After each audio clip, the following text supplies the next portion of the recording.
Telugu Desam party అధికారంలో ఉన్నప్పుడే వంగవీటి మోహన్ గారు హత్య చేయడం కానివ్వండి, ఇతర సంఘటనలు జరగడం కానివ్వండి ఎప్పుడు జరిగాయి?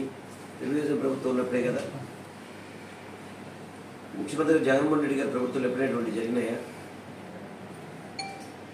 నాకు పొద్దున్న మా పార్టీ వాళ్ళంతా అంటున్నారు, పొద్దున్న నన్ను చూడడానికి వచ్చినప్పుడు, సార్ బాగున్నావు వాళ్ళు కానీ వాళ్ళ కుటుంబం వాళ్ళ పిల్లలు కానీ ఎలా చేస్తారు జగన్మోహన్ రెడ్డి గారు ఇక్కడ యాత్ర అని చెప్పి మేము చూస్తామని చెప్పి ఆహ్వానిస్తున్నామని చెప్పాను. ఆయన కూడా చూడమంటున్నా.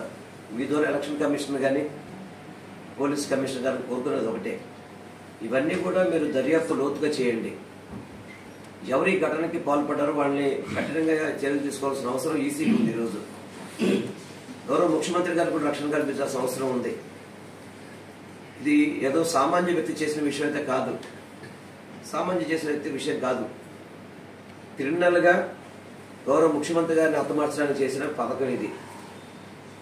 ఆ దేవుడు ఆశీస్సులు ఉన్నాయి కాబట్టి గౌరవ ముఖ్యమంత్రి గారికి ఎటువంటి ఇబ్బంది లేకుండా బయటపడడం జరిగింది.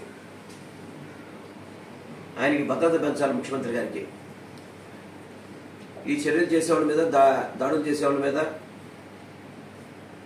పోలీస్ డీజీపీకి కానీ, కమిషనర్ కానీ, ఎలక్షన్ కమిషనర్ కానీ, ఎలక్షన్ కమిషనర్ కూడా వాళ్ళకి ఆదేశాలు జారీ చేయాలి.